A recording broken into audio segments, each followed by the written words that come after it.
आपका mic mute है, on करके बोलिए।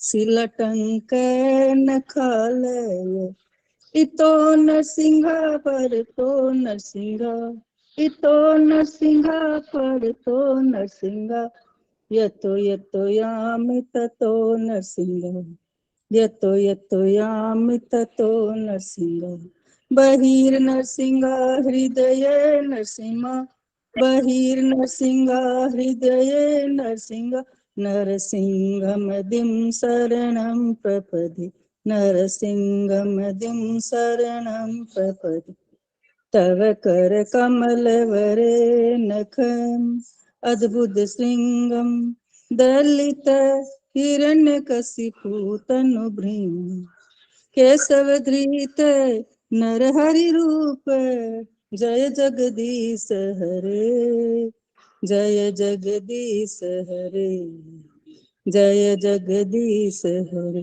जय प्रहलाद महाराज, जय प्रहलाद महाराज, जय प्रहलाद महाराज, जय प्रहलाद, प्रभुपाद प्रभुपाद प्रभुपाद प्रभुपाद। हरे कृष्ण।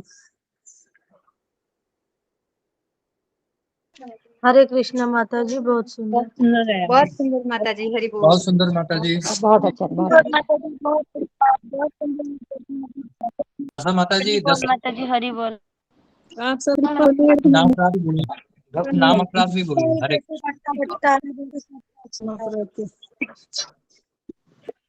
बोलती हूँ। प्रॉब्लम क्या करने दिया है, सब सुनाई दे रहा, सब सोच रहे सीखा नाम कैसे अपराध है उन भक्तों माता जी, हरे के सभी भक्तों को मेरा पंचांग प्रणाम। अपना जीवन समर्पित कर दिया है। देख रहे कृष्ण प्रभु जी भगवान कैसे डांट भगवान सिखा मुझे। माता जी प्लीज म्यूट कर लीजिए। माता जी, आशा माता माता जी जी, अभी 10 क्लास चल रहा है। 10 भगवान नाम अपराध बोल रहे हैं। भगवान शिव या भगवान ब्रह्मा जैसे देवताओं के नामों को भगवान विष्णु के नाम के बराबर या उनसे भिन्न समझना। तीसरा, आध्यात्मिक गुरु की आज्ञा का उल्लंघन करना। चौथा है वैदिक संस्कार के अनुसार वैदिक शास्त्रों की निंदा करना या उनका खंडन करना। पांचवा, हरे कृष्ण के जप की महिमा को एक काल्पनिक मानना। छठा है भगवान के पवित्र नाम के अर्थवाद का आरोप करना। सातवां, पवित्र के नाम के बल पर पाप करना। आठवां, हरे कृष्ण के जप को उन सब शुभ कर्म कांडों में से एक मानना जो वेदों में फलदायी गतिविधियों के रूप में प्रस्तुत किया गया है। नौवां, एक श्रद्धाहीन व्यक्ति को पवित्र नामों की महिमा निर्देश देना। दसवां, पवित्र नाम के जप में पूर्ण विश्वास न रखना और उसे श्रद्धा में समझते हुए ये भक्ति कृष्ण में क्या शक्ति को बनाए रखी, ये भी एक अपराध है।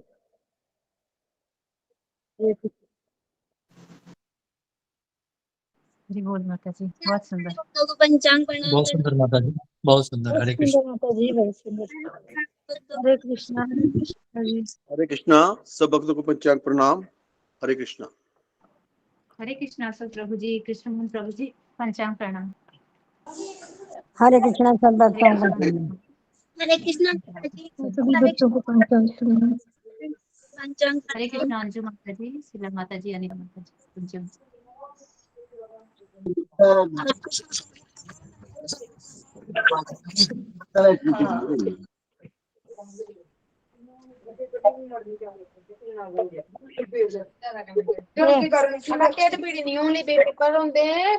पेपर चल रहा था, पहले क्वेश्चन घोड़ी पीड़ कर मैं पहले उठने लगा, फिर मैंने सोचा अगर पेपर नहीं ना हुआ थोड़ा भी नहीं खाइए देंगे ना, खाइए माता जी प्लीज म्यूट कर लीजिए आप लोग। दाल दोनों फनी हुई है।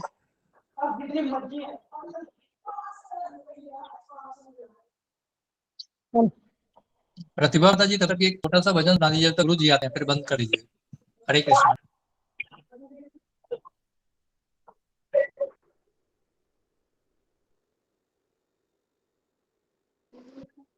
हरे कृष्णा सभी भक्तों को पंचांग प्रणाम। हरे कृष्ण सभी भक्तों को पंचांग प्रणाम। हरे कृष्णा सभी भक्तों को पंचांग प्रणाम।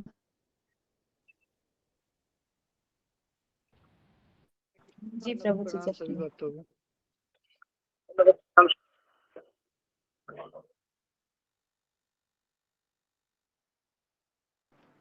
हरे कृष्णा। हरे कृष्णा।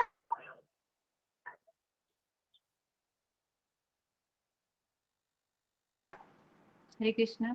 ओम अज्ञानतिमिरान्धस्य ज्ञानाञ्जनशलाकया चक्षुरुन्मीलितं तस्मै श्री गुरुवे नमः। हरे कृष्ण सभी भक्तों को पंचांग। जसुमति नंदन व्रज वर नागर गोकुल रंजन काना गोपी पराण धन मदन मनोहर कालिय दमन विधाना अमल हरि नाम अमीय विलासा विपिन पुरंदर नवीन नगर वर बंसी वदन सुबासा वंशीवदन सुवासा अमीय हरिनाम अमल हरिनाम अमीय विलासा विपिन पुरंदर नवीन नगर वर नंद क्षमा चाहते तो नर्वस हो रही हूँ।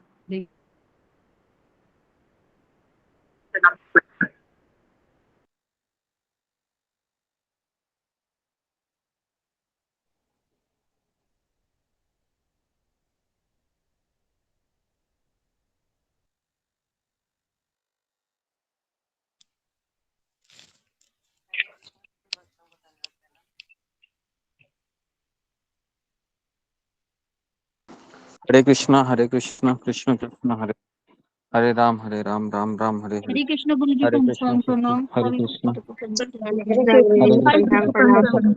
हरे कृष्ण गुरु हरे जी प्रभु जी। हरे कृष्ण गुरु जी पंचांग प्रणाम। सभी भक्तों को पंचांग प्रणाम। हरे कृष्ण हरे हरे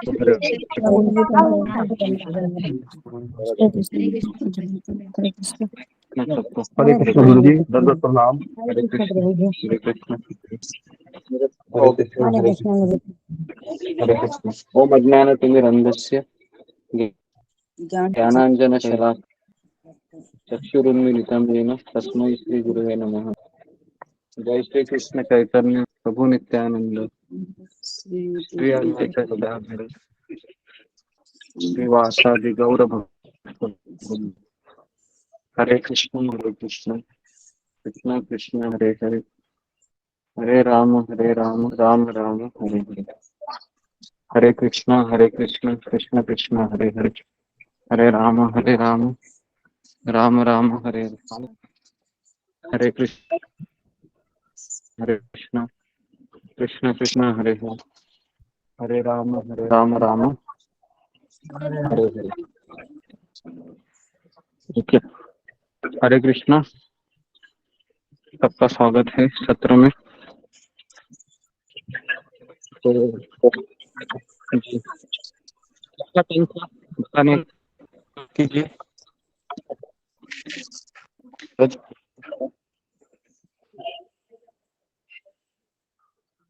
हरे कृष्णा हाँ किसका टर्न था? आशा सोमानी माता जी। हरे कृष्ण गुरु हाँ जी हाँ पंचांग प्रणाम। सभी हाँ भक्तों को पंचांग प्रणाम। कल आपने गीता जी का पहला अध्याय शुरू किया था, जो श्रीला प्रभुपाद जी के चरणों में गुरुदेव के चरणों में प्रणाम करते हुए किया था। तो आपने कहा था कि नया शुरू करें सबको रेगुलर रहना चाहिए, और फिर आपने नए भक्तों का स्वागत भी किया था। फिर आपने कहा था कि जब हम मार्केट में जाते हैं तो कोई यंत्र खरीदते हैं तो उसमें एक साथ में छोटी सी किताब मिलती है जो हमें यह बताती है कि हम उसको कैसे उपयोग में ला सकते हैं। फिर आपने कहा कि भगवान जब हमें जन्म देते हैं तो साथ में एक मैनुअल भेज देते हैं भगवत गीता के रूप में। अगर हम तनाव या दुख में हो तो इससे सुनने से हमारे जीवन बदल जाएगा और दुख खत्म हो जाएंगे। फिर आपने बताया कि गीता में 18 अध्याय है और 700 श्लोक है। फिर बताया कि भगवान श्री कृष्ण और चैतन्य प्रभु के चरणों में प्रणाम किया और पहले अध्याय का नाम बताया कि सैन्य निरीक्षण करना, और या अर्जुन विषाद योग उसका नाम है। फिर बताया कि महाभारत में जब फिर आपने गीता जी का बैकग्राउंड बताया कि ये कैसे शुरू हुई। उसमें बताया कि जब महाभारत में जब भीष्म जी ने उस धृतराष्ट्र को कहा कि अब वो वक्त आ गया कि जब पांडु को अपना जो राज्य वो दे देना चाहिए, तो धृतराष्ट्र ने राज्य को दो बंटवारा कर दिया। एक को हस्तिनापुर दिया अपने प्रिय बेटे को, और दूसरे को जो खांडव प्रस्थ है वो दिया पांडवों को। तो खांडव प्रस्थ में खांडव प्रस्थ को भगवान श्री कृष्ण और मई दानव के सहायता से उन्होंने एक जादुई महल वहां पे बना लिया। फिर भगवान श्री कृष्ण की आज्ञा से युधिष्ठिर जी महाराज रास यज्ञ करते हैं, तो वहां पर सबको न्योता देते हैं। तो वहां पर दुर्योधन भी आता है। तो दुर्योधन आता है तो वो जब महल में प्रवेश करता है जादुई में, तो उसको एक दासी मिलती है। तो वो कहती है कि यहाँ पे मत चलिए, पानी है। पर तो वो किसकी सुनने वाला था, वो वहां पे चला, उसके अंदर गिर गया। तो द्रौपदी वहां पे खड़ी थी, तो वो हंसी, तो बोला अंधे का पुत्र अंधा। तो उसको बहुत गुस्सा आया। फिर वो यज्ञ के बाद जब जाते हैं वापस, तो उसको अपने पिता से कहता है कि मेरे तो अभी आत्महत्या करने की इच्छा हो रही है, क्योंकि उसने द्रौपदी ने मेरा अपमान किया है। तो आप उसको एक जुआ खेलने के लिए उनको आमंत्रित करो। तो जब उनको जुआ खेलने के लिए आमंत्रित किया जाता है, सब आते हैं, तो जुआ खेलते हैं। तो शकुनी से वो पासा चलने में वो माहिर होता है, तो उसमें युधिष्ठिर जी महाराज सब कुछ अपना हार जाते हैं। तो फिर शकुनी कहता है कि अभी भी तुम्हारे पास एक चीज है। तो वो बोला क्या चीज है मेरे पास? एक तो बोला द्रौपदी है। तो युधिष्ठिर जी महाराज द्रौपदी को भी हार जाते हैं।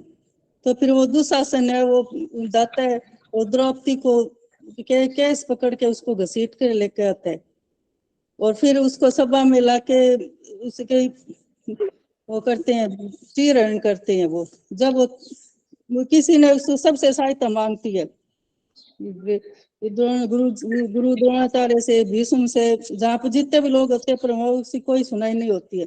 तो फिर वह भगवान से सहायता मांगते हैं, तो भगवान उसकी सहायता करते हैं।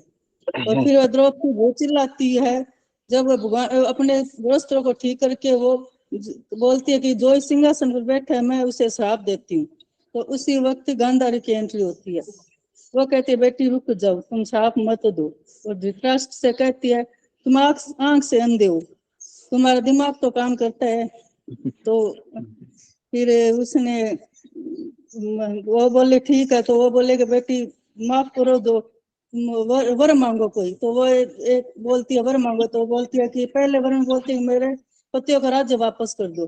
फिर दूसरे बोलता है दूसरा वर मांगो। तो दूसरे में कहती है कि मेरे पतियों को दासत्व से मुक्त कर दो। तो फिर बोलता है कि तीसरा वर मांगो। तो वो कहती है तीसरा वर एक क्षत्राणी को मांगने का अधिकार नहीं है। फिर वो वापस इंद्रप्रस्थ ले जाते हैं।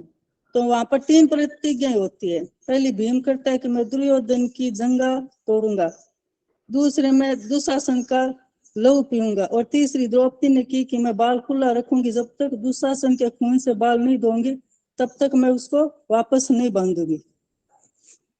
फिर वो इंद्रप्रस्थ से वापस चले जाने पर दुर्योधन वापस अपने पिता के पास चला जाता है कि आपने बना बनाया काम सब बिगाड़ दिया, अब मैं वापस उनको बुलाऊं जुआ खेलने के लिए। तो वापस युधिष्ठिर जी महाराज को आमंत्रित किया जाता है, और वो युधिष्ठिर जी महाराज को भाई और मना करते हैं, लेकिन वो फिर भी आते हैं। और फिर आते हैं तो उस वापस जुआ खेलने में शर्त होती है कि 12 साल का वनवास और 1 साल का अज्ञातवास। फिर अब हार जाते हैं उसमें भी युधिष्ठिर जी महाराज। तो उनको 12 साल फिर वनवास और 1 साल में अज्ञातवास में वो राजा विराट के यहाँ वेश बदल के रहते हैं।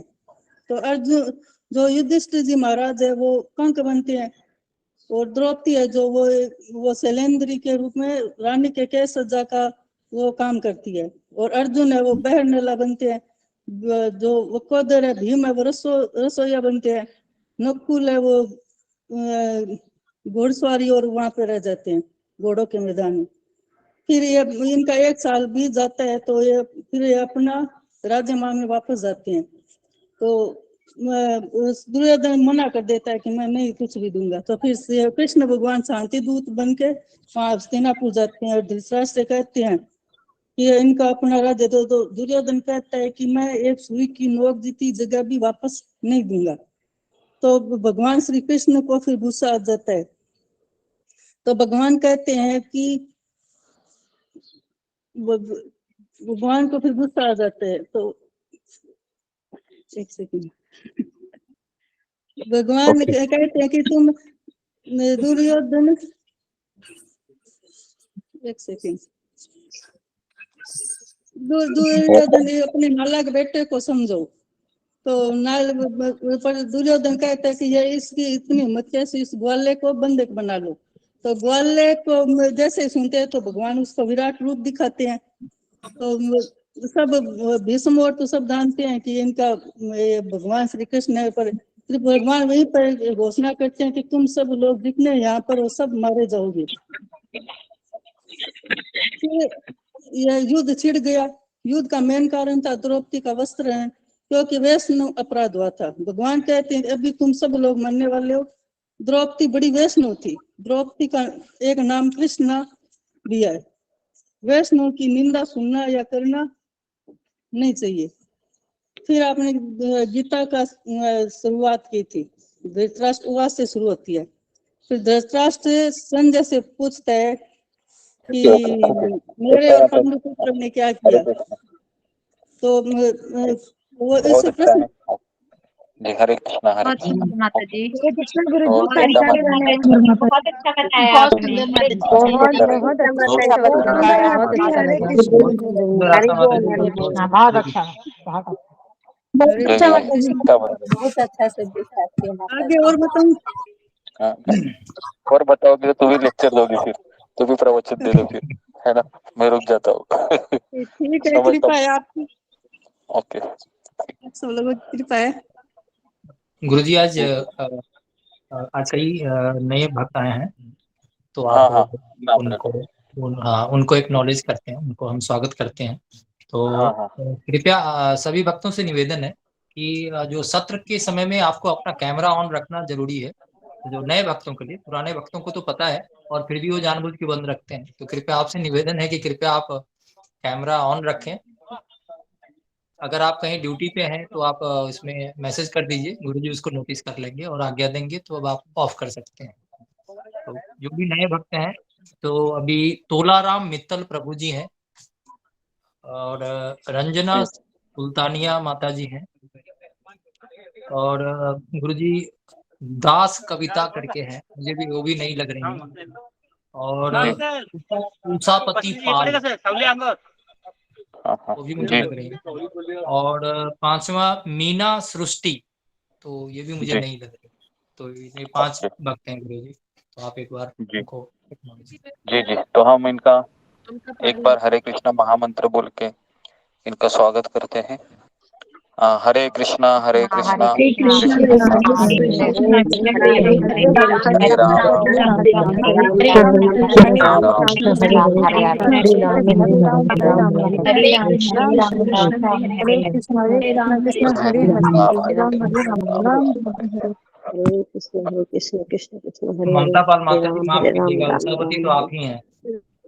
हरे कृष्णा। जी जी जी। हमारे यहाँ पर कुछ कुछ भक्तों के दो दो नाम भी होते हैं, इसलिए मोहन प्रभु नोटिस कीजिए। ओके जी।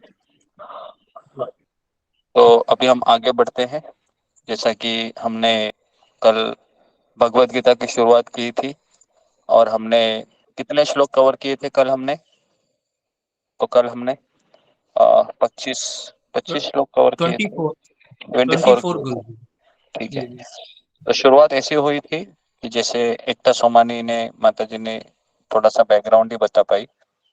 तो उसके बाद फिर पहले श्लोक में ही धृतराष्ट्र संजय को प्रश्न पूछते हैं कि मेरे पुत्र और पांडव के पुत्रों ने क्या किया। प्रश्न पूछने के पीछे 4 कारण हमने देखे थे। फिर दूसरे श्लोक में दुर्योधन है, वह द्रोणाचार्य के पास जाकर उसकी गलती को दिखाता है और अपने भय छिपाने के लिए वो सबसे पहले पांडवों की सेना का वर्णन करता है। फिर कुरु कौरवों का सेना का वर्णन करने के पश्चात वह कहता है कि हमारी सेना है वह भीष्म से सुरक्षित है और पांडवों की जो सेना है वह भीम से सुरक्षित है। और इतना होने के पश्चात भीष्म पितामह शंखनाद करते हैं।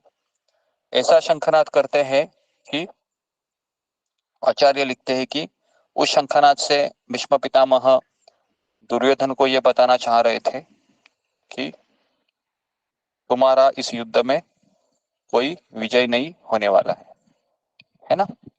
और उसके पश्चात फिर भगवान श्री कृष्ण नहीं, उसके बाद फिर बहुत बड़ा है ना संगीतमय कोलाहल हो जाता है ना। पूरा अलग अलग प्रकार के वाद्य बजाने लगते हैं। इसकी तुलना भी हमने किया था। और उसके पश्चात भगवान श्री कृष्ण अपना शंख पांचजन्य बजाते हैं, अर्जुन देवदत्त बजाते हैं शंख। तो शंख बजाने के पीछे कारण यह होता है कि शंख से जो ध्वनि आता है ना वह पवित्र होता है, वातावरण पवित्र हो, इसके लिए मंदिरों में भी शंख बजाए जाते हैं। शंख ये विजय का चिन्ह है। तो इसलिए संजय है 12 श्लोक क्रमांक से लेकर 19 तक पांडव के विजय के चिन्ह बताता है कि भगवान को माधव कहा गया है, भगवान को ऋषिकेश कहा गया है ना। उसके बाद फिर जो रथ था वो अग्निदेव ने दिया था। और अर्जुन की ध्वजा पे कौन विराजित थे? स्वयं हनुमान जी हनुमान जी विराजित जी, हनुमान जी विराजित थे। तो इतने सब संजय है, ये पांडव के विजय के चिन्ह राजन धृतराष्ट्र को बताता है। अभी 21 में यह होता है कि अर्जुन कहता है सेनयोर उभयोर मध्य रथम स्थापतम में अच्युत। कहता है कि हे अच्युत, मेरा रथ है वो दोनों सैन्यों के बीच ले चलो। तो यहाँ पर हम देखते हैं कि भगवान ऋषिकेश है वह 24वें श्लोक में दोनों दलों के बीच में उस रथ को लाकर खड़ा कर देते हैं। तो बेसिकली यहाँ पर कौरव है ये साइड में, ठीक है, और ये साइड में पांडव है ऐसे, और बीच में वो रथ है वो ऐसे लेके आते हैं, है ना। और फिर कहते हैं कि वो रथ भी कहाँ पर लाकर खड़ा कर देते हैं, तो भीष्म और द्रोण, है ना। भीष्म और द्रोण ये अर्जुन के सबसे है ना प्रिय है ना व्यक्ति थे। भीष्म पितामह इतने प्रिय थे कि अगर आपको पता होगा तो जो अर्जुन ने जो बाण चलाए थे ना भीष्म के ऊपर, वो भी रोते रोते चलाए थे। और द्रोणाचार्य का जब वध हुआ था, अर्जुन है वो दुष्टद्युम्न को मारने के लिए दौड़ा था, है ना, अगर आपको पता होगा तो। इतना प्रेम था। लेकिन अभी मेरा एक सवाल है आप लोगों से, वो सवाल ध्यानपूर्वक सुनिए कि अर्जुन ने पूरी भगवत गीता सुनी थी युद्ध के पहले, फिर भी जब उसके पुत्र का वध होता है अभिमन्यु का, तो अर्जुन रोता क्यों है? हालांकि गीता में भगवान ने सब कुछ समझाया था। जी, कौन मुझे इस प्रश्न का उत्तर देगा? हाँ, फिंगर को रेज कीजिए।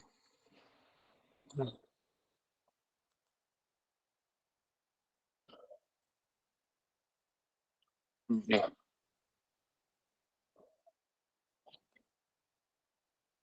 गीता।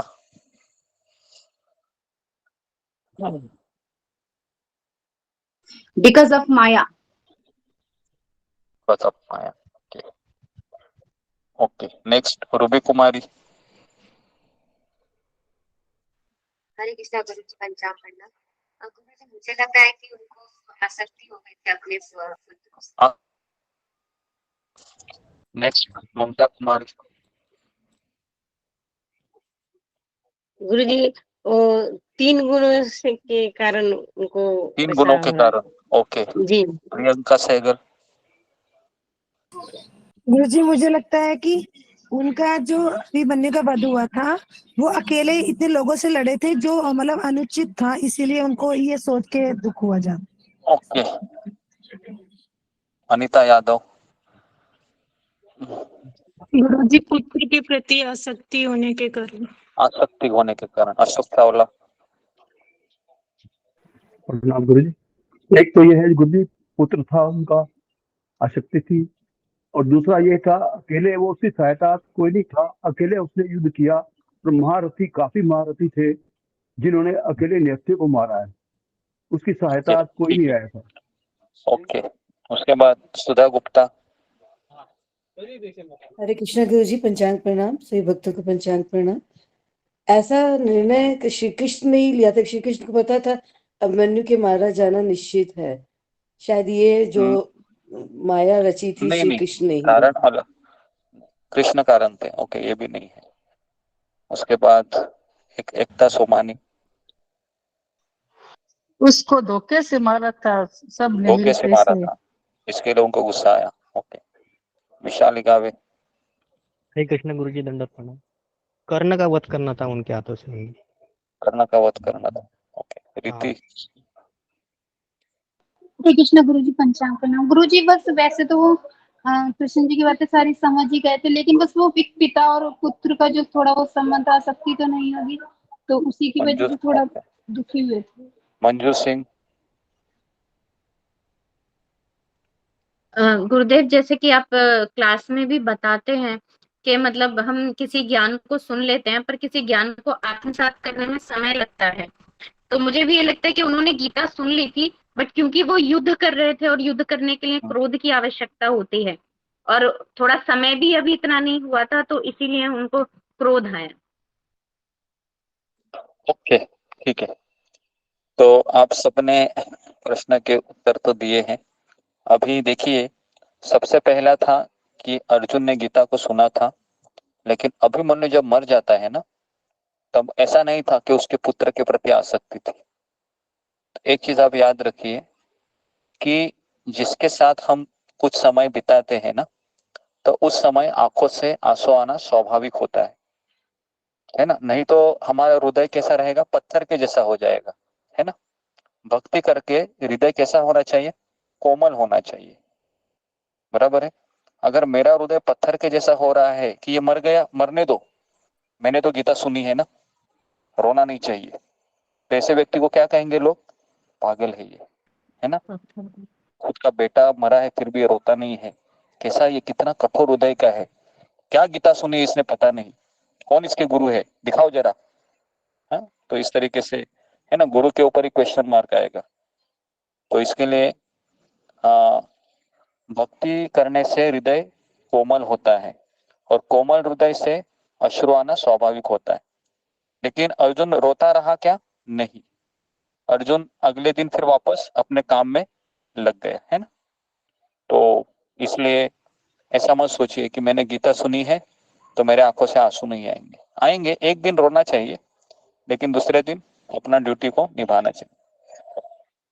तो इस तरीके से जैसे अर्जुन अपने प्रिय भीष्म को देखते हैं, द्रोण को देखते हैं, तो यहाँ पर अर्जुन का मन भ्रमित किया जाता है। समझ में आ रहा है, क्योंकि अर्जुन है ये भगवान के शुद्ध भक्त थे, शुद्ध भक्त है और शुद्ध भक्त रहेंगे। सवाल अभी यहाँ पर यह आता है कि अर्जुन को भ्रमित क्यों कराया गया। तो इसके पीछे ये कारण है कि भगवान हमको भगवत गीता देना चाह रहे थे, है ना। तो इसके लिए भगवान कोई भी चीज करते हैं तो उसके लिए किसको चुनते हैं, अपने भक्त को चुनते हैं, है ना। अगर भगवान को फाइटिंग करने की इच्छा है, कुश्ती लड़ाई, तो भगवान किसको चुनते हैं, अपने ही भक्त को चुनते हैं, है ना। जय विजय कौन ये थे, जय विजय ये भगवान के भक्त है ना। तो इसके लिए भगवान है, कोई भी मैसेज देना है तो भगवान भक्तों को ही चुनते हैं।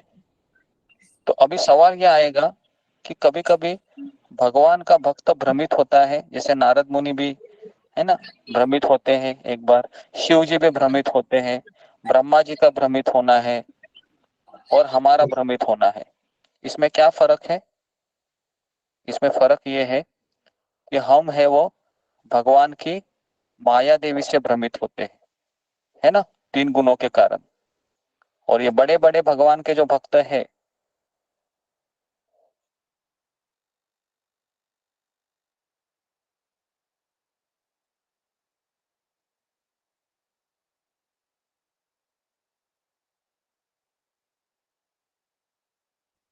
आवाज आ रही है क्या किसी को? नहीं, आवाज नहीं आ रही। आवाज नहीं आ रही। आएंगे, अभी गुरुजी लेफ्ट हुए हैं, आएंगे। हरे कृष्ण।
हरे कृष्णा। सही बात है। आज अभी अभी चरणजीत गावा माता जी ने मैसेज किया है कि आज उनकी बिटिया का जन्मदिन है। अभी अभी जस्ट उन्होंने किया, तो एक बार हम लोग हरे कृष्णा मंत्र बोल के उनको आशीर्वाद देते हैं उनकी बिटिया। हरे कृष्णा हरे हरे कृष्णा कृष्णा हरे कृष्णा हरे कृष्णा राम कृष्णा हरे कृष्णा कृष्णा हरे कृष्णा हरे हरे राम हरे हरे राम हरे राम राम राम हरे हरे हरे हरे कृष्णा हरे हरे राम हरे हरे कृष्णा राम कृष्ण हरे राम हरे कृष्णा हरे कृष्णा। माइक को बंद कीजिए। ओके जी। तो इस तरीके से जैसे ही भगवान श्री कृष्ण है ना, जी, तो भीष्म और द्रोण को जब जैसे देखते हैं तो मन भ्रमित हो जाता है। और मैं ये कहकर बता रहा था आपको कि भगवान के बड़े बड़े भक्त भी भ्रमित होते हैं, लेकिन उसके पीछे भगवान कारण होते हैं, क्योंकि भगवान अपनी इच्छा से उनको भ्रमित करते हैं। ओके, तो इसके लिए योग माया और महामाया ऐसे 2 प्रकार की माया होती है। जैसे अभी मुझे बताइए, यशोदा मैया है, ये कृष्ण को क्या मानती है? अपना पुत्र। पुत्र। लेकिन कृष्ण कौन है? भगवान है, बराबर है। लेकिन यशोदा मैया कृष्ण को अगरबत्ती ऐसे लगाते हैं क्या? अगरबत्ती घंटी बजा रही है टक टक टक टक करके, कभी देखा है आपने? नहीं है नहीं ना। बुझाती। क्यों नहीं ऐसा है? क्योंकि वह योग माया के अधीन है, योग माया। तो इसके लिए वो क्या सोच रही है? कृष्ण मेरा कौन है? मेरा पुत्र है। जी, तो इस तरीके से भगवान है अर्जुन को भ्रमित किए, और जैसे भ्रमित किए इसका भी कारण ये था कि भीष्म और महामाया द्रोण। क्या होती गुरुजी? महामाया मतलब दुर्गा देवी, योग माया मतलब राधा रानी। तो जैसे ही भीष्म और द्रोण को देखता है अर्जुन, तो तुरंत अर्जुन मन भ्रमित होता है और भगवान है वह अर्जुन के मन को जानते थे कि अर्जुन भक्ति कहाँ पर थी, भीष्म और द्रोणाचार्य के पास थी। तो यहाँ पर हमें एक लेसन मिलता है, जैसे हम भक्ति में आते हैं तो भगवान श्री कृष्ण हमारे जिंदगी का रथ किसके सामने खड़ा कर देते हैं, जहां पर अपने हमारी परिवार आसक्ति, अपनों के बीच। जी, है ना।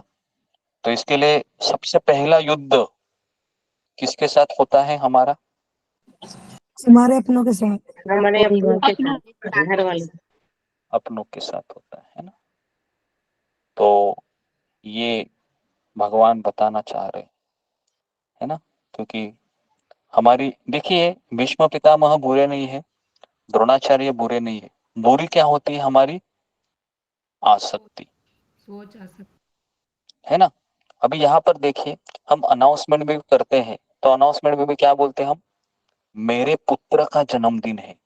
ये भी एक बहुत बड़ा भ्रम है ना, क्योंकि वो पुत्र हमारा है ही नहीं। पहली बात तो वो पुत्र किसका है, वो भगवान का पुत्र भगवान का।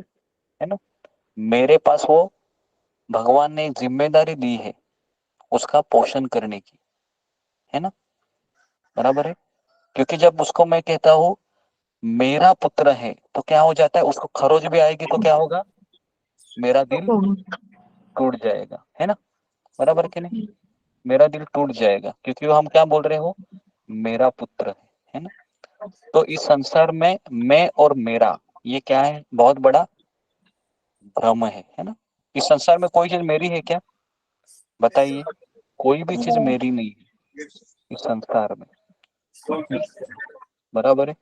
इस संसार में है ना, ये कपड़ा भी हमने जो तन में पहना है ना, ये कपड़ा भी हमारा नहीं है, क्योंकि ये कपड़ा हमने खरीद भी लिया होगा, लेकिन उस कपड़े का रॉ मटेरियल है ना, ये रॉ मटेरियल भी भगवान ने ही बनाया है, उसको रूही कहते हैं, है ना। तो इसलिए बुद्धिमान भक्त रहता है, वह किसी भी चीज को अपना अधिकार नहीं जताता है। तो इस तरीके से ये हमारा पहला लेसन है आज के दिन का, कि कृष्ण हमारी जिंदगी का रथ किनके सामने खड़ा कर देते हैं, हमारे अपने अपने परिवार ही से। लोगों के सामने, और फिर वहां पर हमारी क्या हो जाती है, हालत खराब हो जाती खराब है। खराब होती कि नहीं, हालत बहुत होती है खराब गुरु होती जी। है, ऐसी खराब होती है ना, फिर हम सोचते हैं मैं भक्ति में क्यों आई, मैं भक्ति में क्यों आया। ये सब मेरे है ना अभी बहुत झमेला खड़ा हो गया है, माला भी करनी है, इनको भी देखना है, क्या करे कृष्ण, आप ही बोले, है ना। और फिर कृष्ण परीक्षा कहाँ से शुरुआत करते हैं, अपने ही लोगों से, है ना। परीक्षा कहाँ से शुरू होती है, अपने ही लोगों से होती है। अपने लोगों से। लेकिन जिस तरह से अर्जुन ने रोते रोते बाण मारे थे, वैसे ही हमें कृष्ण के सामने हाथ जोड़कर रोते रोते क्या करना है, प्रार्थना करना पड़ता है ना, क्योंकि मन बहुत दुखता है क्या नहीं, कितने लोगों का मन अभी तक दुखा है सत्र ज्वाइन करने से, सच सच बताइए।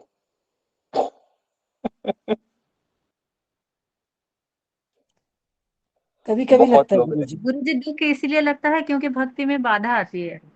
हाँ अच्छा, जी गुरु जी, हाँ यही है। ठीक है, फिर भक्ति में बाधा आती है तो बहुत ही अच्छा है, लेकिन दुख लगता ही है क्योंकि ये अपना आदमी है, जिसके साथ मैं रह रहा हूँ, रह रही हूँ, अपना ही आदमी अभी मुझे ऐसा बोल रहा है, तो बहुत दुख लगता है ना, जब हम भक्ति में आते हैं, है ना। हम्म, तो कहा जाता है कभी, तो अगर किसी स्त्री के जीवन में जब कोई है ना, गुरु के रूप में अगर कोई पुरुष आता है तो पति पता है क्या बोलता है कभी कभी, अभी इसके दो दो स्वामी हो गए, है ना, मैं भी और वो भी।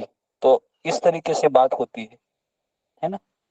तो सहन नहीं कर पाता है कोई भी व्यक्ति कि इसका अभी ये इसका सुनेगा क्या, है ना, खर्चा पानी मैं दूं इसको तो सुनेगी किसकी, उसकी। तो इस तरीके से फिर बातें होने लगती है, तो बहुत कठिन हो जाता है ना, भक्ति करना।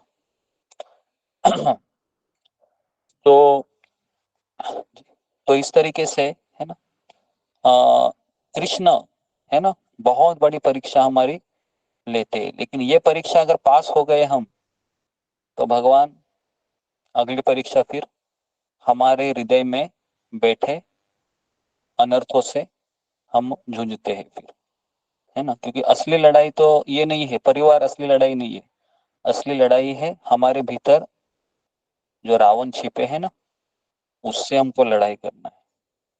ओके, तो इस तरीके से 26 और 27 श्लोक में अर्जुन देखता है, भीष्म को देखता है, द्रोणाचार्य को देखता है, और पितृन पिता महान, पितृन मतलब अपने पिता भूरिश्रवा, है ना, पिता समान भूरिश्रवा को देखते हैं, पिता महान भीष्म सोमदत्त, आचार्यान द्रोणाचार्य कृपाचार्य, इनको भी देखते हैं, मातुलान, मातुलान मतलब मामा, दो मामा थे, बताइए कौन से दो मामा थे, एक है एक शकुनी मामा, एक शल्य शकुनी मामा। जी, शकुनी और शल्य। शल्य शल्य ये मामा कौन था, नकुल और सहदेव के मामा थे, मामा माद्री के भाई थे। माद्री के वे भाई। जी, माद्री के भाई थे, है ना।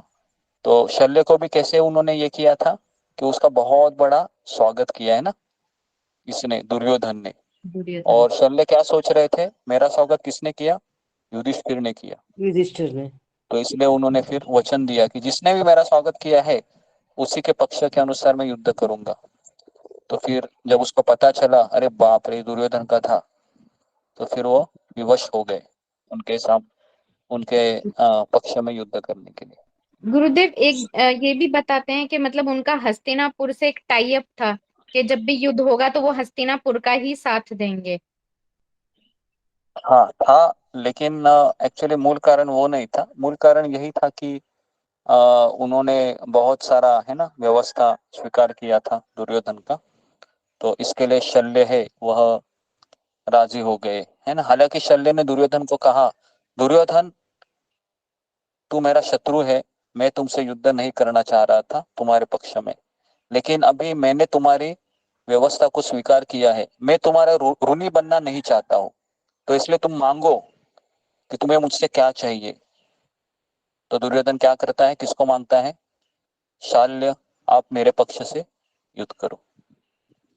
तो इस तरीके से फिर वो, है ना, और यही, लेकिन शल्य कहता है मैं युद्ध करूंगा, तो कर्ण कहता है शल्य को कि कृष्ण के, अर्जुन के पास बेस्ट ड्राइवर है, कौन, कृष्ण, श्री कृष्ण, है ना, हाँ मेरे पास ना बेस्ट ड्राइवर नहीं है, दुर्योधन को कहता है।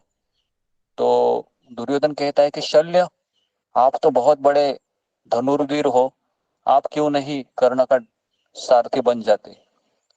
तो शल्य कहता है मैं सारथी बनूंगा, लेकिन मेरी एक शर्त है। तो दुर्योधन बोलता है कौन सी भी शर्त है हम मानेंगे। तो शल्य बोलता है मेरी जबान है वह रुकेगी नहीं। तो इतना शल्य डिस्करेज करता है ना कर्ण को कि कर्ण हताश हो जाता है। कर्ण कहता है कि शाल्य मेरा रथ अर्जुन के सामने खड़ा करो। तो शाल्य पता है क्या बोलता है, तेरी मौत आई है लगता है ना, तुम ऐसा कह रहा है। तो कर्ण है वो, दिमाग खराब होता था कर्ण का। तो ये शल्य और कर्ण का बहुत झगड़ा चलता था युद्ध में, है ना, ये महाभारत में पूरा वर्णन है इसका। तो इस तरीके से धातुन भाई दुर्योधन, विकर्ण और अन्य, है ना, तो ये सब भाई भी सामने दिखे। फिर पुत्रान, पुत्र लक्ष्मण कुमार और अन्य। उसके बाद पौत्रान, पोता लक्ष्मण के पुत्र। सखीन मतलब मित्र अश्वत्थामा। ससुरान, ससुर थे द्रुपद। और सुहद शुभ चिंतक थे कृतमर्मा। तो इस तरीके से अर्जुन ने सारे रिश्तेदारों को लिखा और कृष्ण ने अर्जुन को अज्ञान में डाला। सभी प्राणियों के लिए दयालु भगवान होने के नाते कृष्ण ने अपने प्रिय सहयोगी अर्जुन को निर्देशों के माध्यम से इस ब्रह्मांड का उद्धार करना चाहते थे। तो अर्जुन को लगता है कि युद्ध करने का उनका कर्तव्य ये धर्म के विरुद्ध है, तो इसलिए वह युद्ध न करने के कारण देता है। पहला कारण क्या देता है वो? दृष्टावे मम स्वजन कृष्ण युयुत्संसम उपस्थितम सिद्धन्ति मम गात्राणि मुखम च परिशुष्यति। पहला कारण देता है कि मेरे सामने हे कृष्ण मेरे ही अपने परिवार है, तो इसके लिए मैं इनके साथ युद्ध नहीं कर सकता हूँ, क्योंकि ये मेरे अपने लोग हैं। कृष्ण अपनों से भी कोई युद्ध करता है क्या? तो इसलिए मैं इनसे युद्ध नहीं करूंगा। पहला है दया, ये पहला कारण है ना, दया। तो इस तरीके से पहला कारण देता है अपने संबंधियों के प्रति करुणा। करुणा करुणा कहाँ पर करना चाहिए? तो करुणा ये शरीर पर करना चाहिए, आत्मा के ऊपर? आत्मा आत्मा के ऊपर। आत्मा के ऊपर करना चाहिए, है ना। लेकिन हम अक्सर शरीर के ऊपर करुणा करते हैं। और अगर मान लो कोई व्यक्ति डूब रहा है ना, समुद्र में, और अगर कोई व्यक्ति उसको बचाने के लिए समुद्र में कूदी लगाता है और वो उसके कमीज को लेकर आता है और कहता है मैंने बचाया, मैंने बचाया, मैंने बचाया, तो ऐसे व्यक्ति को लोग मूर्ख कहेंगे। तो उसी तरह से हम जीवन भर किसके ऊपर ध्यान देते हैं? शरीर के ऊपर, शरीर है ना पर। जी। शरीर को अगर भूखा लगा तो तुरंत हम क्या करते हैं? किचन में जाकर कुछ बनाकर खाते हैं। भगवान को अर्पण करके खा देते हैं। लेकिन आत्मा के बारे में कोई सोचता है क्या? एक सेशन भी मिस हो गया तो हमको लगता है क्या, अरे अरे अरे अरे अरे अरे मेरा आत्मा भूखा रह गया? ऐसा लगता है कभी हमको? नहीं लगता है ना। मान लो हमारा एक सेशन कई कारणवश चला जाता है तो मेरा आत्मा भूखा रह गया, है ना। जब आत्मा भूखा रहता है तो सबसे पहले कौन सी बीमारी आती है? तो गुस्सा आता है। पता है आपको गुस्सा क्यों आता है? क्योंकि सत्संग अटेंड नहीं किया आज, तो आत्मा को खुराक मिली क्या? आत्मा को खुराक नहीं मिली, बेचारा भूखा रह गया वो। तो इसके लिए पहला लक्षण है कि संबंधियों के प्रति करुणा। ओके, तो जैसे ही देखता है अपने ही संबंधियों को मार डालने का उनके उसके मन में विचार आता है, तो लिखा है हे कृष्ण मेरे शरीर के अंग थरथरा रहे हैं। दूसरा, मेरा मुंह सूख रहा है। तीसरा, मेरा पूरा शरीर कांप रहा है। चौथा, मेरे रोंगटे खड़े हो गए। पांचवा, मेरा गांडीव धनुष्य मेरे हाथ से सरक रहा है। छठा, मेरी त्वचा जल रही है। इतने लक्षण दिखाई देते हैं। ये सब पता है कौन से लक्षण है? ये डिप्रेशन के लक्षण है। डिप्रेशन में जाता है ना व्यक्ति, तो ये सारे लक्षण दिखाई देते हैं। तो आप में से कितने लोग हैं, है ना, इस तरीके से एक ऐसी परिस्थिति जीवन में आती है तो अचानक सामने अंधेरा छा जाता है, शरीर कांपने लगता है, रोंगटे खड़े हो जाते हैं, त्वचा जलने लगती है, ऐसा लगता है कि मैं कुछ नहीं कर सकता अभी, ये क्या हो रहा है मेरे साथ। ऐसा कितने लोगों के साथ हुआ है अतीत में? हाथ खड़ा कीजिए जरा।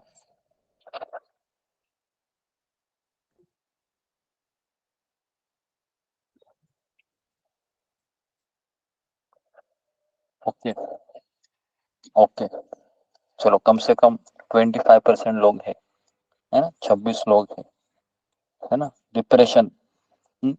तो कभी कभी मुझे याद है कि मुझे जब मैंने ये शुरू किया था ना, तो आज से 2 साल पहले मुझे टेलीफोन आया था, ऐसे कॉल आया था हरे कृष्णा टीवी को, मैंने उठाया था। तो कह रहा था कि गुरुजी मेरा अचानक जब शाम हो जाती है ना, तो मुझे अकेलापन लगता है और मेरी त्वचा जलने लगती है और मैं डिप्रेशन में चला जाता हूँ।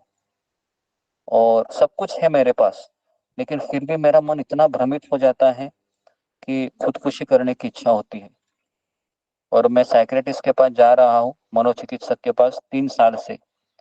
मैं 10,000 रुपए का दवाई खा रहा हूँ।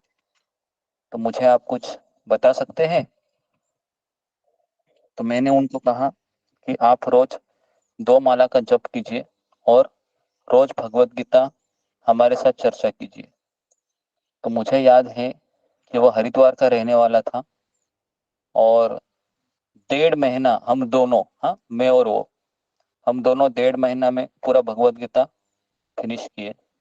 लेकिन 15 दिन के पश्चात ही वो मुझे कहने लगा कि अभी मुझे ऐसे डिप्रेशन नहीं हो रहा है और मैंने दवाई खाना भी छोड़ दिया है। और 1.5 महीने में गीता सुनने के बाद उसको इतना अच्छा लगा, है ना।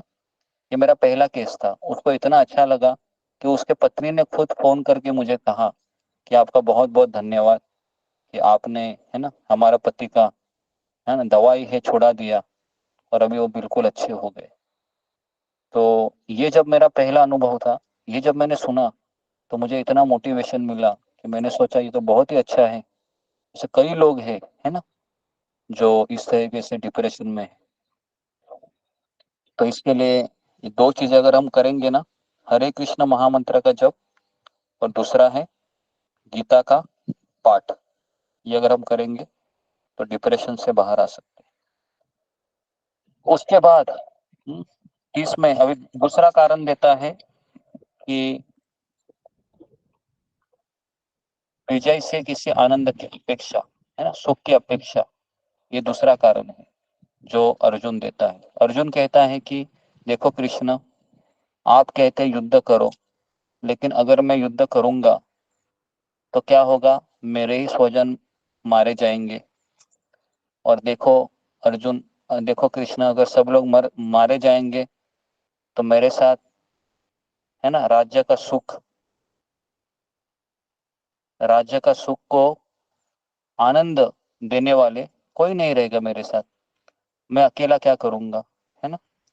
तो अगर किसी को सुख चाहिए तो ज्यादा लोग होने चाहिए, तभी आनंद मिलता है ना। अगर आपका बर्थडे है और अगर आप अकेले हो, है ना, केक लाया है, पूरे घर को सजाया है, और अगर आप अकेले हो, मोमबत्ती भी लगाई है और कोई ताली बजाने के लिए कोई नहीं है, ना किसी ने गिफ्ट लाया, तो क्या आपको आनंद आएगा? बताइए।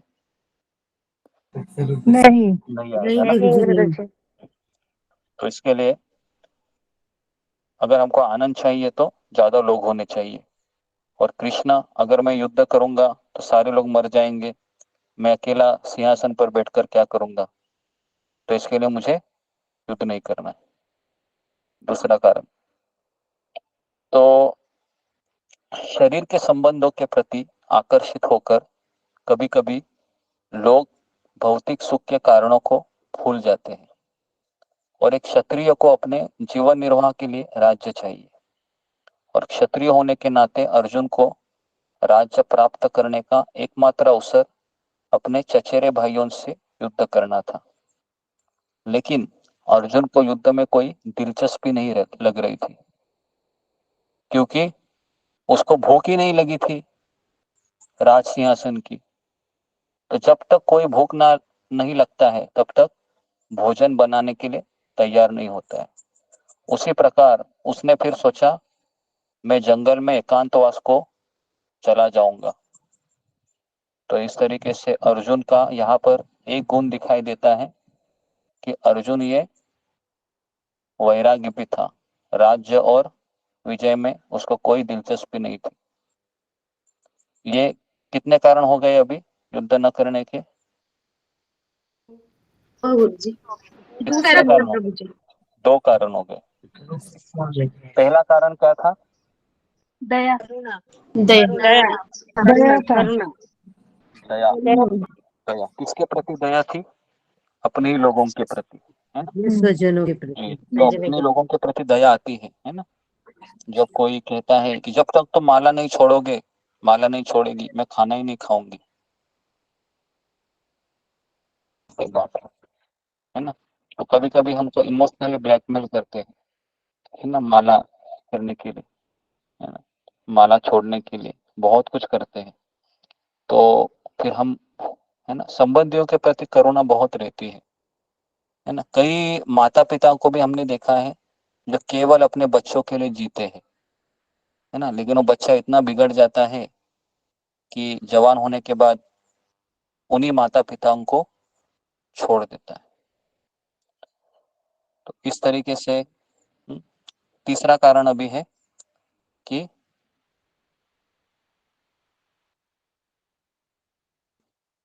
तीसरा कारण देते हैं कि पाप का भय। ओके, तो पाप का भय क्या था? तो पाप का भय ये था कि मैं इतने लोगों को मारूंगा तो मुझे कहाँ जाना पड़ेगा? नरक में जाना पड़ेगा। नरक जाना। हाँ, और अगर नरक जाऊंगा तो मुझे कुछ फायदा नहीं मिलेगा, है ना। क्या लाभ मुझे, हे माधव, अपने ही कुटुंबियों को मारकर मैं कैसे सुखी हो सकता हूँ? तो 6 प्रकार के आतताई होते हैं जिनको मारने से पाप नहीं लगता है। कौन बताएगा मुझे वो 6 प्रकार के आतताई कौन से? फिंगर को रेस कीजिए जी। ओके, अनीता यादव। हरे कृष्ण गुरु जी। 6 प्रकार के आतताई में पहले नंबर किसी को जहर देते हैं, दूसरे पे घर में जो आग लगा दे, तीसरा जो भूमि हड़प कर ले, चौथा हथियार से वार करे, और पांचवा जो धन लूट ले, और छठा होता है जो पराई स्त्री का अपहरण करे। हाँ जी, तो ये 6 प्रकार के आतताई को मारने से पाप नहीं लगता है, लेकिन भगवान का भक्त है वह किसी को मारता नहीं है। तो जहर दिया था दुर्योधन ने, किसको दिया था जहर? भीम को भीम को आग भीम को लगाई दिया थी था। भी, दुर्योधन ने आग लगाई थी। लाक्षागृह में। लाक्षागृह में जी। लाक्षागृह तीसरा है घातक हथियार से आक्रमण करने वाला, तो ये भी दुर्योधन ने किया था। किया था, कभी किया था, कभी किया था, युद्ध में तो करते ही है ना, युद्ध में किया था। चौथा है धन लूटने वाला, धन लूटा था, पांडवों का भी पांडवों का धन लूटा था। पांडवों का धन लूट लिया था। भूमि हड़पने वाला, भूमि को हड़पा था। उनका राज्य ले लिया था। पांडवों का राज्य। छठा है पराई स्त्री का अपहरण करने वाला, तो दुर्योधन ने द्रौपदी का अपहरण किया था। अपहरण किया था जयद्रथ ने। जी, तो इस तरीके से दुर्योधन ही आतताई था। तो भीष्म और पूजनीय व्यक्तियों को मारना वास्तव में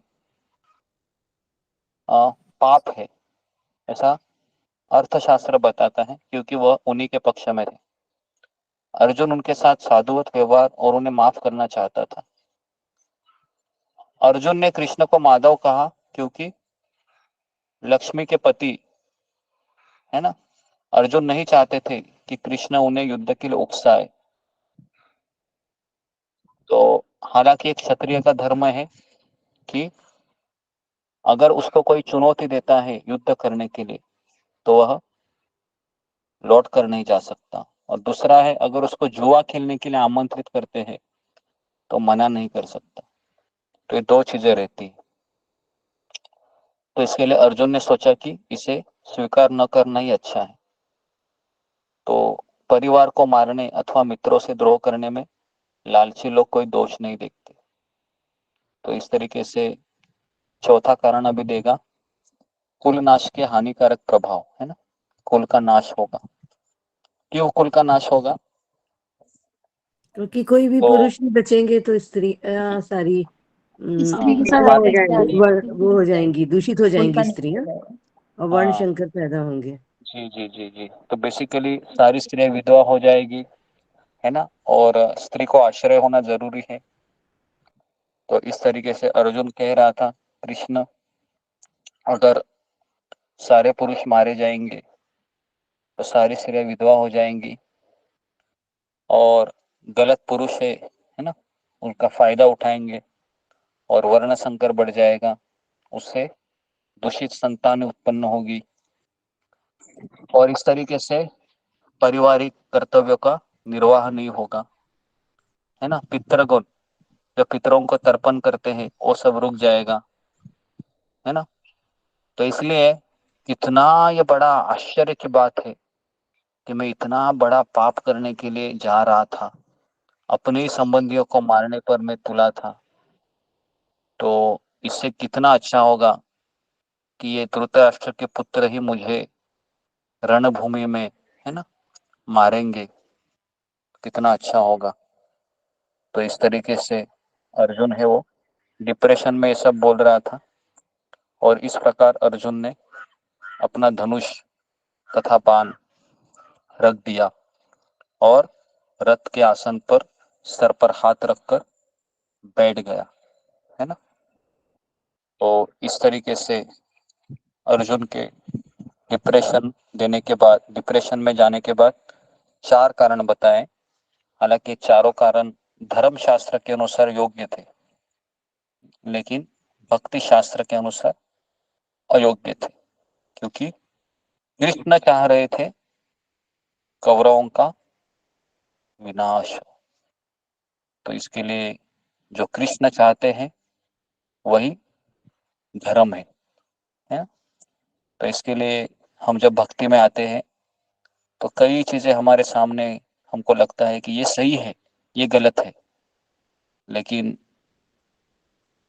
भक्ति का अर्थ क्या है, जो कृष्ण कहेंगे वही सही है ना। तो इसके लिए कृष्ण जब चोरी करते हैं, है ना, वृंदावन में, तो वह सही है या गलत है? सही है, सही है। क्योंकि वो ब्रजवासी ठीक है। को आनंद प्रदान कर रहे थे। हाँ, तो कृष्ण के चोरी करने से गोपियों को आनंद मिलता था, है ना, बराबर है। मनोरंजन। हाँ, तो इसके लिए कृष्ण जो भी करते हैं वह आनंददायक रहता है। तो इस तरीके से गीता का पहला अध्याय हमारा खत्म हुआ, कंप्लीट हुआ।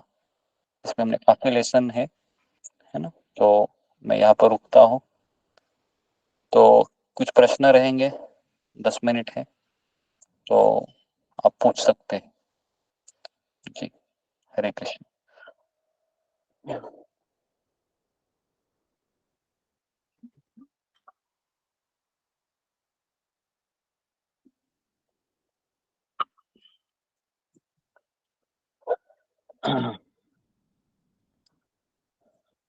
हाँ, अभी खड़ा कीजिए प्रश्न।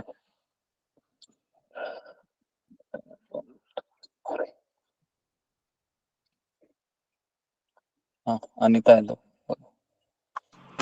गुरुजी, ये द्रुपद महाराज कौरव की तरफ से थे या पांडव की तरफ से? द्रुपद महाराज ये पांडवों की तरफ से युद्ध किए थे। द्रुपद, धन्यवाद गुरु। क्योंकि पांडव की तरफ। ममता कुमारी जी, ममता कुमारी। हरे कृष्णा गुरुजी, ये जो आपने बताया 6 प्रकार के लोगों को मारने से पाप नहीं लगता है, तो ये क्षत्रियों के लिए है, न केवल उन्हीं के लिए लागू होता है ये? नहीं, उन्हीं के लिए लागू नहीं होता है, सबके लिए होता है। अगर मान लो कि, है ना, अगर किसी की स्त्री का अपहरण होता है ना, कोई पति है, तो फिर उसको, है ना, मारने का अधिकार है उसको। या फिर अगर कोई किसी को जहर देता है तो उसको भी मार सकते हैं, या आग लगाता है तो मार सकते हैं। लेकिन अगर आप मारेंगे तो क्या होगा, आपको अभी पुलिस में कटहरे में जाना पड़ेगा, है ना। तो इसके लिए आप बेटर है पहले पुलिस कंप्लेंट कीजिए, है ना। नहीं तो आप बोलोगे गीता में देखो लिखा है, लेकिन आजकल के लोग गीता से अनुसार चलता है क्या? हमारा संविधान डॉक्टर बाबा साहेब आम्बेडकर, है ना, इसने लिखा हुआ है, तो उसके अनुसार ही चलता है। तो इसके लिए अभी हम, है ना, जो भी कायदा कानून है उससे ही चलना चाहिए।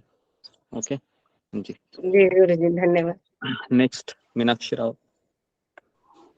हरे कृष्णा गुरु जी, पांचांग प्रणाम, सभी भक्तों को पांचांग प्रणाम। गुरु जी, ये मेरा क्वेश्चन नहीं है, लेकिन कॉलिंग सेवा में किया था तो उन्होंने मुझसे पूछा था और मैंने तो यही बोला था कि आप सत्र में आइए और गुरु जी से बात कीजिए, लेकिन उन्होंने क्वेश्चन मुझसे पूछा था कि जब हम कृष्ण की भक्ति में आते हैं तो कृष्ण भी एक ही है, नरसिंह भी एक ही है, सब एक ही है, तो हम सिर्फ कृष्ण की आरती क्यों नहीं गाते हैं, सिर्फ कृष्ण का ही क्यों नहीं करते, नरसिंह की क्यों करते हैं, अलग अलग वो क्यों करते हैं? उन्होंने ये पूछा था मुझसे।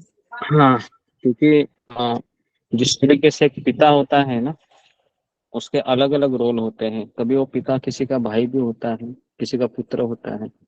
तो उसी तरह से भगवान के अलग अलग रस होते हैं। जैसे नरसिंह देव है, वह विघ्नहर्ता है। कृष्ण है, कृष्ण को रसराज कहा जाता है, सारे रसों के राजा है। हाँ, किसी का राम के प्रति आकर्षण हो सकता है, किसी का बालाजी है, उनके प्रति आकर्षण होता है, किसी का, है ना, अलग अलग भगवान के अवतार है, मत्स्य अवतार, कूर्म अवतार। तो जिसके प्रति जिसका आकर्षण है उसका वो आरती करता है। लेकिन जब हम कृष्ण का आरती करते हैं तो सारे जितने भी उनके अवतार हैं सबकी पूजा हो जाती। जिस तरीके से वृक्ष के जड़ में पानी डालने से वृक्ष के पत्ते, फूल और जो टहनियाँ है सबको पानी पहुंच जाता है, उसी प्रकार कृष्ण की भक्ति करने से कृष्ण के अवतार हो या देवी देवता हो, सभी लोग संतुष्ट हो जाते है ना। तो उनको बेसिकली उनको क्लासेस में आने को ही कहने का है ना, ताकि वह उनको क्योंकि सत्संग में बहुत शक्ति होती है। जब वो देखते हैं इतने लोगों को तो फिर वो मोटिवेट हो जाती। ठीक है जी। उसके बाद शीला मोखाले। हरे कृष्णा गुरु जी, पंचांग प्रणाम। गुरु जी, जो आपने 4 कारण बताए हैं, तो जो धर्म के अनुसार ठीक है और भक्ति के अनुसार गलत है, ये चीज समझ में नहीं आई, इसको कैसे समझे? जैसे ये जो कारण अर्जुन ने दिए हैं, ये कारण सही है। अगर आप किसी को भी भले व्यक्ति को आप बोलोगे ना, अर्जुन युद्ध नहीं करना चाह रहा था क्योंकि सारे स्त्रियां विधवा हो जाएंगी, है ना, वर्ण संकर बढ़ जाएगा, और दया भी तो करनी चाहिए लोगों के ऊपर। तो नैतिकता के अगर हम नैतिकता के प्लेटफॉर्म में देखेंगे तो ये अर्जुन के कारण सही है। लेकिन अगर हम भक्ति के दृष्टिकोण से देखोगे तो ये कारण गलत है, क्योंकि अर्जुन की जो दया थी ये शरीर के ऊपर थी, लेकिन भक्ति कहती है कि दया ये किसके ऊपर होनी चाहिए, आत्मा के ऊपर होनी चाहिए। तो इसलिए जो मॉरलिटी होती है, जिसको मॉरलिटी कहते हैं, नैतिकता में लोग क्या कहते हैं कि भूखे को खाना खिलाओ, पैसे को पानी पिलाओ, किसी को जॉब दे दो, किसी का बुरा मत सोचो, झूठ मत बोलो, इसको नैतिकता कहते, मॉरलिटी। लेकिन भक्ति ये इसके ऊपर है ना। तो भक्ति में जो कह रहे थे, है ना, कि इतनी माताएं विधवा हो जाएंगी, तो भगवान ने कहा विधवा हो जाने दो ना, क्योंकि अभी मुझे धर्म की स्थापना करनी है ना। तो इसके लिए कई लोगों की बलि चढ़ने वाली है। तो इसके लिए कृष्ण चाह रहे थे कि दुर्योधन का और धृतराष्ट्र का जो राज्य है वो चला जाए। तो इसके लिए भगवान ने धर्म को, है ना, या धर्म का वर्चस्व किया। और धर्म भगवान खुद ही, है ना, सोच रहे थे कि मैं युधिष्ठिर राजा को राज्य पे देखना चाहता हूँ। तो इसके लिए कृष्ण को समझना बहुत मुश्किल है। हालांकि कई लोग कहते हैं कि भगवत गीता में जो युद्ध कराया ना, ये किसने कराया, कृष्ण ने। कृष्ण ने कराया, है ना। ये अर्जुन तो बेचारा छोड़ना चाह रहा था। ये जो वासुदेव कृष्ण है ना, यही सबसे बड़ा कपटी लगता है मुझे, क्योंकि सारा युद्ध ना इसी ने कराया। तो ऐसा कई लोग कहते हैं, बाहर के लोग, है ना, ये युद्ध ही नहीं होता था तो कितना अच्छा होता था, इतने लोग मरते नहीं थे, ना भीष्म मरता था, ना द्रोणाचार्य मरते थे, है ना। सारे मौत का कारण कौन है, ये कृष्ण है, ऐसे लोग देखते हैं, है ना। तो इसके लिए एक भक्त ही समझ सकता है भगवत गीता को। इसके लिए भगवान गीता में क्या कहते हैं, गीता को कौन समझ सकता है, केवल एक भक्त ही समझ सकता है। बाहर का लोग गीता पढ़ेंगे तो कई लोग कहते हैं कृष्ण और अर्जुन खलनायक है और हीरो कौन है, कर्ण हीरो है ना, ऐसे बाहर के लोग कहते, बराबर है ना, कर्ण के साथ अन्याय हो गया है। तो इसके लिए गीता हमको गुरु शिष्य परंपरा से आई हुए व्यक्ति से ही सुनना चाहिए, है ना, नहीं तो हम गुरुजी गीता का गलत अर्थ। धर्म बड़ा होता है कि फिर कर्म बड़ा होता है? धर्म नहीं, भगवान का जो वाणी है ना, भगवान जो कहते हैं वही सबसे बड़ा होता है ना। एक होता है लोक शास्त्र, अर्थशास्त्र, उसके बाद धर्म शास्त्र और भक्ति शास्त्र। धर्म शास्त्र कहता है कि किसी का बुरा मत सोचो, किसी का, है ना, किसी को कटु शब्द से मत बोलो। लेकिन भक्ति शास्त्र कहता है कृष्ण की भक्ति करने के लिए अगर मुझे कुछ लोगों का मन दुखाने पड़े तो दुखाओ फिर, क्योंकि अगर हम माला जप नहीं करेंगे, है ना, तो फिर क्या होगा, मेरा आत्मा हमेशा भूखा रहेगा, है ना। तो इसलिए ऐसा कमेंट्स होता है घर में कि जब जिस देवता के भक्त हैं इसलिए तो घर में महाभारत हो रहा है, ये कमेंट्स हाँ मिलते हैं घर में। जी जी, तो ये मिलता रहेगा, ये चलता रहेगा, है ना। जिस घर में चलता रहेगा, ये हमारे घर में भी होता है, सबके घर में होता है ये।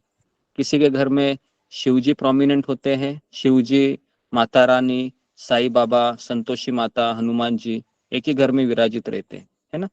और हम फिर बीच में कृष्ण को लेके आते हैं, तो घर में और चीजें होती है। और कई लोग कहते हैं ये तुम्हारा कृष्ण है ना, यही महाभारत घड़वाता है, इसको पहले दूर करो, है ना। हाँ, तो कई लोग यही बोलते हैं।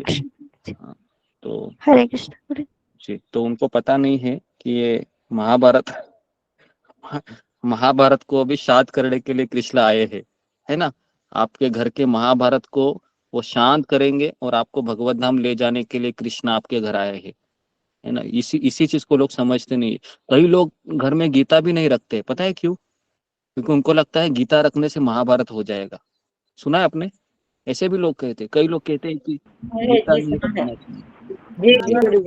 हाँ, तो इसके लिए महाभारत रखने से भी महाभारत हो तो जाए, ये ऐसे भी सब बोलते गलत है ना, ये लोगों का सुना ही बातें हैं, इस पे आप ध्यान मत दीजिए। गुरु जी बोलते हैं लोग रामायण रखो, रामायण रखने से शांति बनी रहेगी, महाभारत गीता जी मत रखो, ऐसा बोलते हैं। जी जी जी, तो बोलने वाले बोलते रहेंगे। ओके, चलो मैं यहाँ पर रुकता हूँ, समय हुआ है। हरे कृष्णा कृष्ण हरे कृष्ण कृष्ण गुरु जी